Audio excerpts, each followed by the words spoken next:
भक्तों, मकर संक्रांति पर हरी चूड़ियां और हरी साड़ी का बहुत बड़ा महत्व है। भक्तों, चाहे मर जाना, पर आज की वीडियो जो माता बहन छोड़ देगी, भाई अपने जीवन में कभी कोई सफलता हासिल भी नहीं कर पाएगी, प्राप्त भी नहीं कर पाएगी। उसका घर धीरे धीरे सब बर्बाद होता चला जाएगा। माताएं एवं बहनों, कान खोलकर सुन लेना कि मकर संक्रांति की पावन पर्व में सुहागन स्त्री को कुछ ऐसी बातें हैं जिनका विशेष ध्यान जरूर रखना चाहिए, नहीं तो पूरा घर बर्बाद हो जाता है। बताएं एवं महत्व आज की वीडियो आपको जरूर देखना चाहिए। माताएं बहनों का 16 श्रृंगार कोई मामूली सिंगर नहीं होता, बल्कि यह उनके घर और सुख समृद्धि से जुड़ा हुआ सबसे पहले और सबसे ज्यादा खास माना जाता है।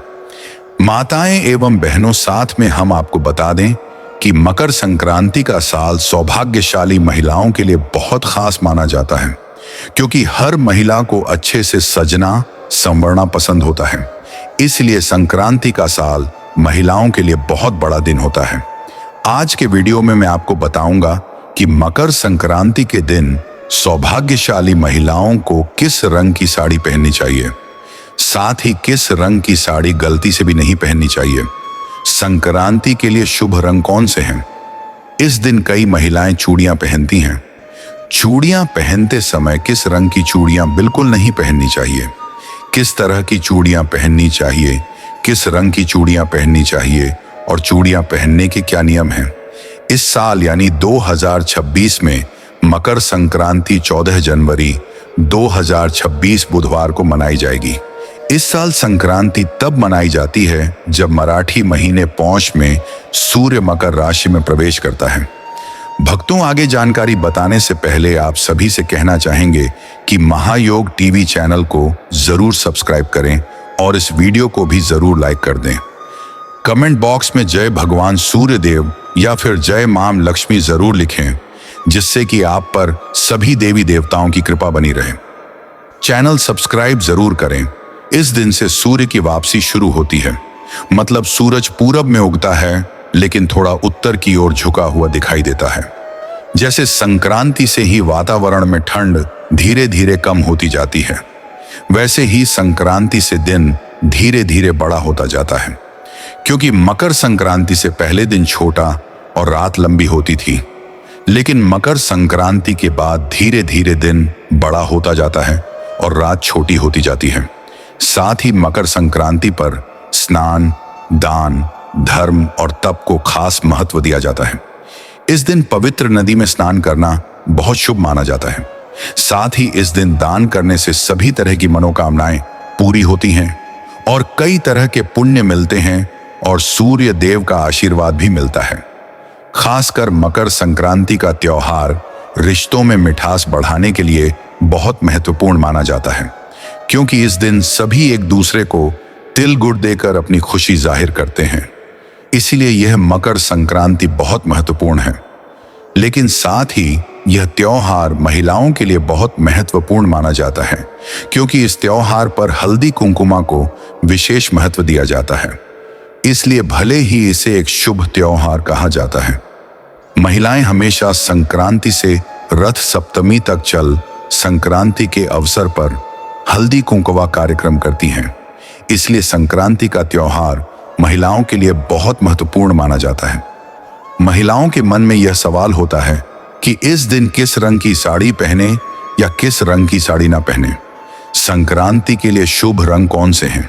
हमारे हिंदू धर्म में हर रंग का एक अलग और अनोखा महत्व है, क्योंकि हर रंग हर एक को एक अलग ऊर्जा प्रदान करता है। कुछ रंग सकारात्मक और शुभ तरंगे प्रदान करते हैं और कुछ रंगों को अशुभ माना जाता है और उन्हें नकारात्मकता का प्रतीक माना जाता है। लेकिन हमारे हिंदू धर्म में 4-5 रंग ऐसे हैं जिन्हें बहुत शुभ माना जाता है और हर काम या फिर पूजा पाठ के लिए भी इस्तेमाल किया जाता है। पहला रंग हरा है। हरे रंग को अच्छी किस्मत का प्रतीक माना जाता है, क्योंकि दुल्हन शादी में हरा चूड़ा भी पहनती है। दुल्हन शादी में हरी चूड़ियां भी पहनती हैं। शादी के बाद भी महिलाएं अपने हाथों में हरी चूड़ियां पहनती हैं, क्योंकि इससे पति की उम्र बढ़ती है। हिंदू धर्म ग्रंथ कहते हैं कि हरा रंग प्रकृति से जुड़ा है, इसीलिए आपको एक अलग तरह की एनर्जी मिलती है। शास्त्रों में भी हरे रंग को बहुत महत्व दिया गया है। तनत नवा के मौके पर कुछ देर हरे पेड़ या हरी घास को देखने से भी हमारा मन शांत हो जाता है, हमारी आंखों को ठंडक मिलती है। इसीलिए हरे रंग का बहुत खास और अनोखा महत्व है। साथ ही जब हम देवी की पूजा करते हैं तो हरे रंग का ब्लाउज पीस या हरी साड़ी भी पहनते हैं, जिससे हमें पता चलता है कि देवी को हरा रंग कितना प्रिय है। इसीलिए अगर हो सके तो आप या अगर आपके पास कोई है तो हरी साड़ी जरूर पहने।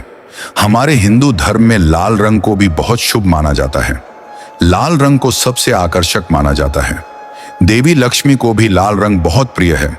लाल रंग को ताकत का प्रतीक माना जाता है। लाल रंग बहादुरी, संघर्ष, उत्साह, जोश, अच्छी किस्मत, एडवेंचर और नई जिंदगी से जुड़ा माना जाता है। देखिए, हम रोजाना भगवान की पूजा करते समय या कोई और पूजा करते समय भी जमीन पर लाल कपड़े बिछाते हैं, क्योंकि लाल रंग सभी देवताओं के साथ साथ मां लक्ष्मी को भी बहुत प्रिय है। वहीं हमारी अच्छी किस्मत में सबसे जरूरी चीजों में से एक यह भी है कि केसरिया रंग भी लाल रंग का होता है, क्योंकि अच्छी किस्मत में सबसे जरूरी चीज हल्दी होती है। उसमें केसरिया रंग लाल होता है, इसलिए लाल रंग का महत्व बहुत ज्यादा है। यह रंग उत्साह, अच्छी किस्मत, हिम्मत और नई जिंदगी का प्रतीक माना जाता है। इसीलिए हो सके तो आप संक्रांति पर लाल रंग की साड़ी जरूर पहन सकती हैं। वहीं आप नारंगी या केसरिया रंग की साड़ी भी पहन सकती हैं, क्योंकि नारंगी रंग केसरिया रंग का होता है और इसे भी बहुत महत्वपूर्ण माना जाता है। यह रंग सूर्योदय और सूर्यास्त का रंग है। नारंगी रंग त्याग, ज्ञान, पवित्रता और सेवा का प्रतीक माना जाता है। छत्रपति शिवाजी महाराज की सेना का झंडा, रामकृष्ण और अर्जुन के रथ का झंडा नारंगी था, क्योंकि नारंगी रंग बहादुरी, बलिदान और वीरता का प्रतीक है। इसे उसी का प्रतीक माना जाता है और नारंगी रंग दैवीय शक्ति को दर्शाता है। इस रंग से एक सकारात्मक ऊर्जा प्रवाहित होती है। इसलिए यदि आप नारंगी रंग की साड़ी पहनते हैं तो भी आपको एक नई तरह की ऊर्जा मिलती है। फिर सबसे अधिक महिलाओं का पसंदीदा रंग गुलाबी है। गुलाबी रंग हर महिला के साथ बहुत लोकप्रिय है। गुलाबी रंग को प्यार का रंग माना जाता है और इस रंग को खुशी का प्रतीक भी माना जाता है। गुलाबी रंग हमेशा महिलाओं को आकर्षित करता है। महिला की उम्र चाहे जो भी हो, उन्हें गुलाबी रंग पसंद है। गुलाबी रंग के कपड़े पहनने से हमारा मन भी बहुत खुश होता है, हमें एक अलग ऊर्जा मिलती है। गुलाबी रंग खुशी और मन की शांति लाता है, इसलिए गुलाबी रंग का एक विशेष महत्व है। इसलिए आप संक्रांति पर गुलाबी रंग की साड़ी जरूर पहन सकते हैं। अब मैंने आपको जो भी रंग बताए हैं वे सभी शुभ रंग हैं, और जब हम संक्रांति के दिन ऐसे रंग के कपड़े पहनते हैं तो ऐसे रंग बाहर से गर्मी को सोख लेते हैं। वे हमारे शरीर को स्वस्थ रखते हैं। इसलिए यदि संभव हो तो इस रंग के कपड़े पहने। इस दिन खुद को ठंड से बचाने के लिए गहरे रंग के कपड़े पहने जाते हैं, लेकिन साथ ही आप चिंतामणि रंग, पोपी रंग, रानी रंग, क्रीम रंग जैसे रंगों के कपड़े भी पहन सकते हैं। आप इस दिन ऐसी साड़ी भी पहन सकते हैं, लेकिन सबसे खास बात यह है कि मकर संक्रांति ही एकमात्र ऐसा साल है जब इस दिन रंगीन कपड़े पहने जाते हैं या रंगीन साड़ी पहनी जाती है। मकर संक्रांति के दिन काले कपड़े पहनने की परंपरा है। मकर संक्रांति के दिन काले कपड़े पहनने की परंपरा है। मकर संक्रांति के दिन काले कपड़े पहनने की परंपरा है। मकर संक्रांति के दिन काले कपड़े पहनने की परंपरा है। मकर संक्रांति के दिन काले कपड़े पहनने की परंपरा है। मकर संक्रांति के दिन काले कपड़े पहनने की परंपरा है। मकर संक्रांति के दिन काले कपड़े पहनने की परंपरा है। मकर संक्रांति के दिन काले कपड़े पहनने की परंपरा है। मकर संक्रांति के दिन काले कपड़े पहनने की परंपरा है। मकर संक्रांति के दिन काले कपड़े पहनने की परंपरा है। मकर संक्रांति के दिन काले कपड़े पहनने की परंपरा है। मकर संक्रांति के दिन काले कपड़े पहनने की परंपरा है। मकर संक्रांति के दिन काले कपड़े पहनने की परंपरा है। मकर संक्रांति के दिन काले कपड़े पहनने की परंपरा है। मकर संक्रांति के दिन काले कपड़े पहनने की परंपरा है। मकर संक्रांति के दिन काले कपड़े पहनने की परंपरा है। मकर संक्रांति के दिन काले कपड़े पहनने की परंपरा है। मकर संक्रांति के दिन काले कपड़े पहनने की परंपरा है। मकर संक्रांति के दिन काले कपड़े पहनने की परंपरा है। मकर संक्रांति के दिन काले कपड़े पहनने की परंपरा है। मकर संक्रांति के दिन काले कपड़े पहनने की परंपरा है। मकर संक्रांति के दिन काले कपड़े पहनने की परंपरा है। मकर संक्रांति के दिन काले कपड़े पहनने की परंपरा है। मकर संक्रांति के दिन काले कपड़े पहनने की परंपरा है। मकर संक्रांति के दिन काले कपड़े पहनने की परंपरा है। मकर संक्रांति के दिन काले कपड़े पहनने की परंपरा है। मकर संक्रांति के दिन काले कपड़े पहनने की परंपरा है। मकर संक्रांति के दिन काले कपड़े पहनने की परंपरा है। मकर संक्रांति के दिन काले कपड़े पहनने की परंपरा है। मकर संक्रांति के दिन काले कपड़े पहनने की परंपरा है। मकर संक्रांति के दिन काले कपड़े पहनने की परंपरा है। मकर संक्रांति के दिन काले कपड़े पहनने की परंपरा है। मकर संक्रांति के दिन काले कपड़े पहनने की परंपरा है।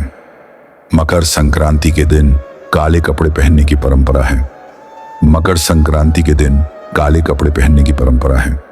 मकर संक्रांति के दिन काले कपड़े पहनने की परंपरा है। मकर संक्रांति के दिन काले कपड़े पहनने की परंपरा है। मकर संक्रांति के दिन काले कपड़े पहनने की परंपरा है। मकर संक्रांति के दिन काले कपड़े पहनने की परंपरा है। मकर संक्रांति के दिन काले कपड़े पहनने की परंपरा है। मकर संक्रांति के दिन काले कपड़े पहनने की परंपरा है। मकर संक्रांति के दिन काले कपड़े पहनने की परंपरा है। मकर संक्रांति के दिन काले कपड़े पहनने की परंपरा है। मकर संक्रांति के दिन काले कपड़े पहनने की परंपरा है। मकर संक्रांति के दिन काले कपड़े पहनने की परंपरा है। मकर संक्रांति के दिन काले कपड़े पहनने की परंपरा है। मकर संक्रांति के दिन काले कपड़े पहनने की परंपरा है। मकर संक्रांति के दिन काले कपड़े पहनने की परंपरा है। मकर संक्रांति के दिन काले कपड़े पहनने की परंपरा है। मकर संक्रांति के दिन काले कपड़े पहनने की परंपरा है। मकर संक्रांति के दिन काले कपड़े पहनने की परंपरा है। मकर संक्रांति के दिन काले कपड़े पहनने की परंपरा है। मकर संक्रांति के दिन काले कपड़े पहनने की परंपरा है। मकर संक्रांति के दिन काले कपड़े पहनने की परंपरा है। मकर संक्रांति के दिन काले कपड़े पहनने की परंपरा है। मकर संक्रांति के दिन काले कपड़े पहनने की परंपरा है। मकर संक्रांति के दिन काले कपड़े पहनने की परंपरा है। मकर संक्रांति के दिन काले कपड़े पहनने की परंपरा है। मकर संक्रांति के दिन काले कपड़े पहनने की परंपरा है। मकर संक्रांति के दिन काले कपड़े पहनने की परंपरा है। मकर संक्रांति के दिन काले कपड़े पहनने की परंपरा है। मकर संक्रांति के दिन काले कपड़े पहनने की परंपरा है। मकर संक्रांति के दिन काले कपड़े पहनने की परंपरा है। मकर संक्रांति के दिन काले कपड़े पहनने की परंपरा है। मकर संक्रांति के दिन काले कपड़े पहनने की परंपरा है। मकर संक्रांति के दिन काले कपड़े पहनने की परंपरा है। मकर संक्रांति के दिन काले कपड़े पहनने की परंपरा है। मकर संक्रांति के दिन काले कपड़े पहनने की परंपरा है। मकर संक्रांति के दिन काले कपड़े पहनने की परंपरा है। मकर संक्रांति के दिन काले कपड़े पहनने की परंपरा है। मकर संक्रांति के दिन काले कपड़े पहनने की परंपरा है। मकर संक्रांति के दिन काले कपड़े पहनने की परंपरा है। मकर संक्रांति के दिन काले कपड़े पहनने की परंपरा है। मकर संक्रांति के दिन काले कपड़े पहनने की परंपरा है। मकर संक्रांति के दिन काले कपड़े पहनने की परंपरा है। मकर संक्रांति के दिन काले कपड़े पहनने की परंपरा है। मकर संक्रांति के दिन काले कपड़े पहनने की परंपरा है। मकर दिन रात लंबी होती है और इस दिन से दिन का उजाला बढ़ने लगता है। रंगीन कपड़े पहनकर अंधेरी रात को अलविदा कहा जाता है।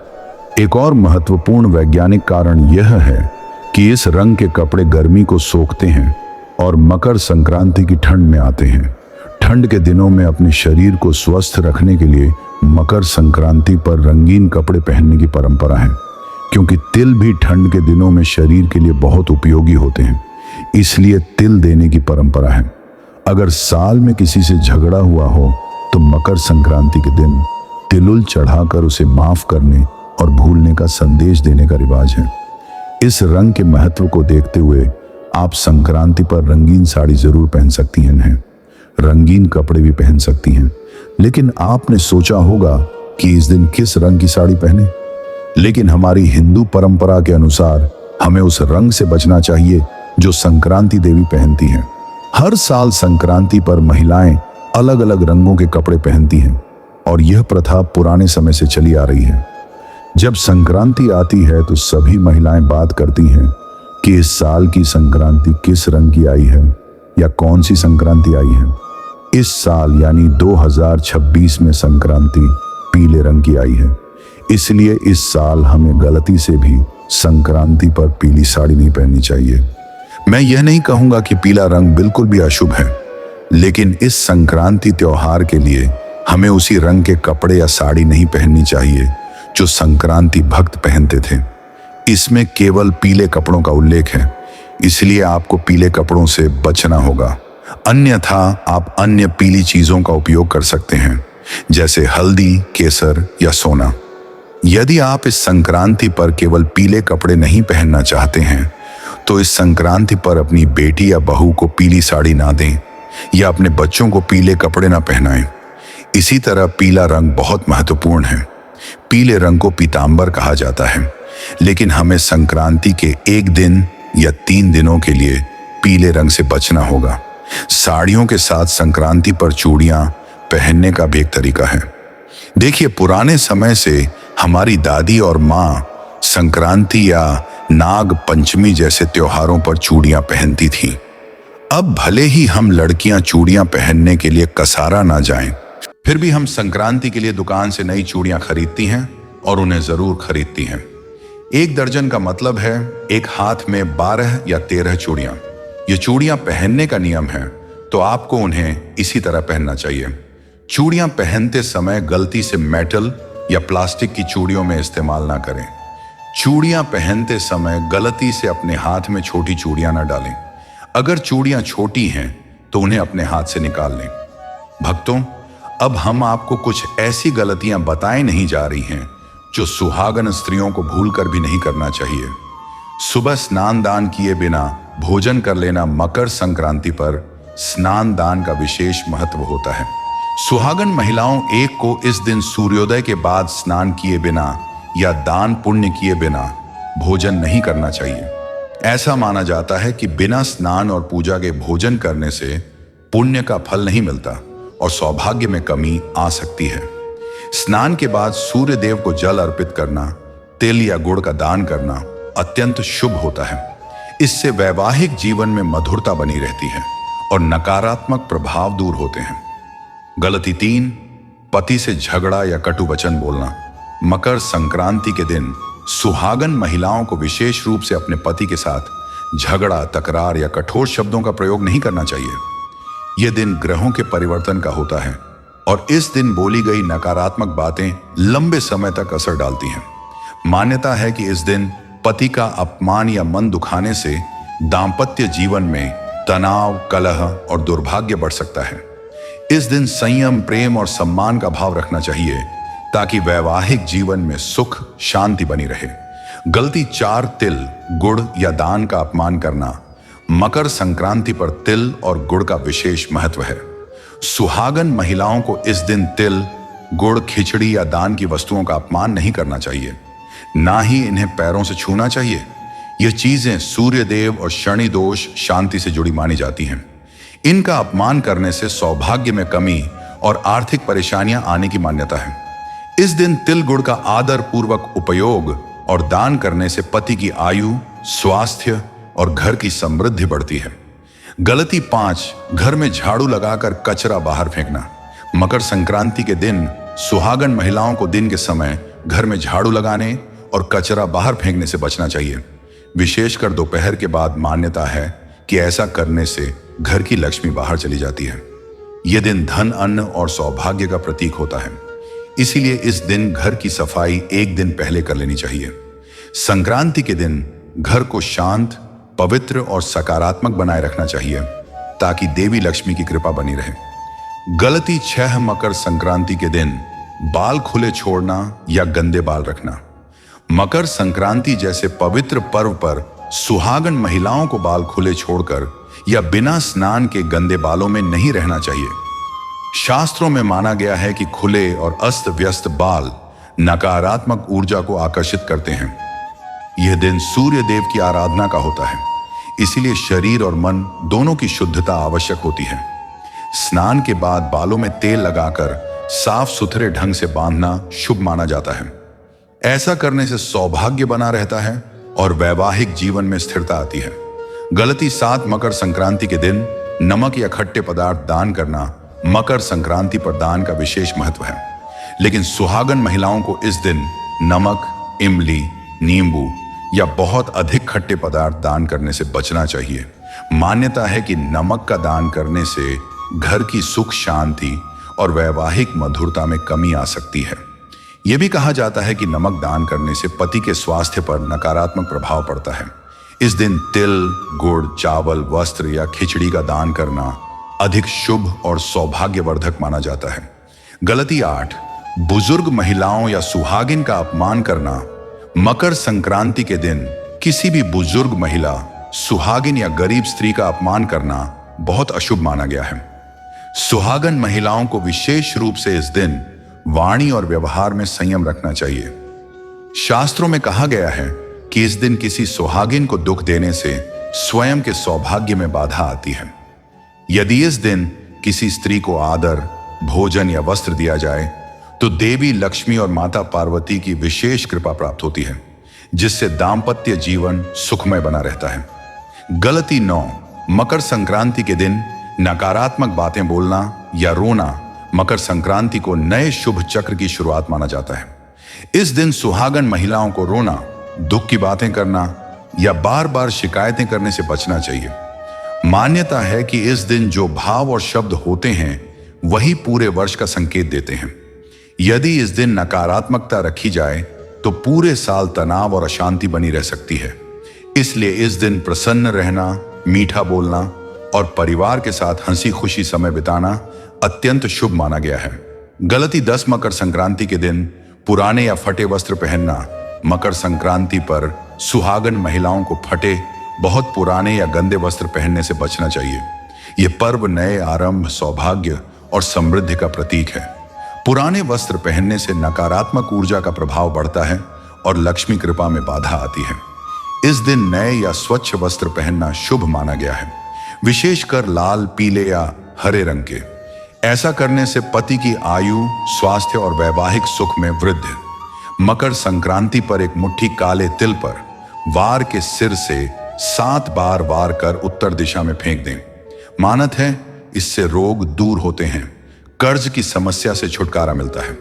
दोस्तों, अब आपको मैं बता दूं कि अब मैं बात करने वाला हूं पितृ, जो हमारे पूर्वज होते हैं, उनके बारे में। दोस्तों, अगर पितरों को आप प्रसन्न कर लेते हो तो आपका जीवन तो वैसे ही धन हो सकता है दोस्तों, क्योंकि हमारी जो पूर्वज होते हैं वह हमें प्रत्येक समय देखते हैं और हमारे जीवन का एक अभिन्न अंग होते हैं। इसलिए दोस्तों, मैं आपसे बताना चाहूंगा कि साल भर अगर आपको पितरों को खुश रखना है, मकर संक्रांति पर पितरों का तर्पण, श्राद्ध कर्म करने से पूर्वज साल भर प्रसन्न रहते हैं, परिवार में वंश वृद्धि होती है, वैवाहिक जीवन सुखमय रहता है, बरकत होती है। दोस्तों, मैं अब आपको घी का एक ऐसा उपाय बताने वाला हूं जो कि एक महा उपाय है। जिस व्यक्ति ने इस उपाय को किया है वह व्यक्ति आज तक खाली नहीं गया। दोस्तों, उपाय आपको कोई और नहीं बताया, क्यों आपको महायोग टीवी के माध्यम से बताया जा रहा है। घी का सेवन, मकर संक्रांति पर घी का सेवन और दान करने से यश और भौतिक सुख सुविधाओं की प्राप्ति होती है। दोस्तों, आपको मैं यह भी बताना चाहूंगा कि आपको मकर संक्रांति के दिन यह चीज घर में अवश्य लेकर आना है। दोस्तों, अगर आप ऐसा कर लेते हो तो यकीन मानिए आप पर मां लक्ष्मी की कृपा होगी। चलिए जान लेते हैं कौन सी है वह चीज जो आपके घर लेकर जरूर आना है। घर लाएं। ये चीजें मकर संक्रांति पर तुलसी, तांबा, सुहाग सामग्री, तिल, झाड़ू खरीदना बहुत शुभ माना जाता है। इससे तरक्की होती है, व्यापार का विस्तार होता है। दोस्तों, आपको ये बताना चाहूंगा कि आप मकर संक्रांति पर झाड़ू ले आते हैं। दोस्तों, आपको यह तो झांही होगा कि जो झाड़ू होती है इसमें हिंदू धर्म में ऐसा माना जाता है कि मां लक्ष्मी का इसमें बस होता है। दोस्तों, ऐसा कोई व्यक्ति ना होगा जिसे यह जानकारी ना होगी कि झाड़ू में मां लक्ष्मी का वास होता है। और दोस्तों, आपको बताना चाहूंगा कि झाड़ू का एकमात्र ऐसा उपाय भी है जिसे करनी मात्र से हर एक व्यक्ति धनी बन सकता है। दोस्तों, वह उपाय भी आपको चलिए मैं आपको बता देता हूं। वैसे तो मैं आपको वह उपाय भी बता देता हूं। दोस्तों, आपको क्या करना है, मकर संक्रांति के दिन एक झाड़ू ले आना है बाजार से, जो कि आपको दिन में आप कभी भी ला सकते हैं। झाड़ू को लाने के बाद आपको क्या करना है, आपके पूरे घर में नई झाड़ू से झाड़ू लगा लेना है। और झाड़ू लगाने के बाद दोस्तों, आपको एक छोटा सा काम करना है। वह कार्य यह है कि आपको जो झाड़ू लेकर आए हैं उसे झाड़ू के नीचे आपको एक सिक्का रख देना है। और उसे सिक्के को रखने के बाद आगे आपको क्या करना है, उसे सिक्के को सुबह हो जाए, जब अगला दिन हो जाए तो उसके बाद उसे सिक्के को निकाल कर रख लेना है। दोस्तों, उसके बाद उसे सिक्के को आप अपनी तिजोरी में रख लेना। दोस्तों, इसे रखने के बाद आपको कुछ नहीं करना। अब आप 10 से 15 दिन में ही देख लेना, आप पर ऐसी पैसों की बारिश होगी जिसका आपने पूरे अपने जीवन में नहीं सोचा होगा। जिस तरह से आप पर मां लक्ष्मी मेहरबान होगी। दोस्तों, अब तक आपने हमारी वीडियो को पूरा देखा है तो महायोग टीवी को जरूर सब्सक्राइब कर लेना। और ऐसी ज्ञानवर्धक वीडियो देखने के लिए महायोग टीवी चैनल आपका दिल से तहे दिल से धन्यवाद करता है। कौन से उपाय मकर संक्रांति के दिन करने से हमें लाभ की प्राप्ति हो सकती है, या किसी और दिन भी इन उपायों को कर सकते हैं कि नहीं? ओम नमः शिवाय, जय महाकाल। आज हम लोग मकर संक्रांति के महा उपाय को लेकर के बात करेंगे, जो कि मैं पूछ की कथा से ही सुना है और आपको अच्छी तरीके से बताने की मैं पूरी कोशिश करूंगा। घर होता है, अगर इस घर की तरक्की रुक गई है ना, तो उसका सिर्फ एक कारण होता है। वह कारण क्या है? अगर आपके घर में एसेस जो है वह बहू से लड़ाई कर रही है, जो बहू है वह सास से लड़ाई कर रही है, भाई भाई लड़ रहा है, पत्नी पति से लड़ रही है,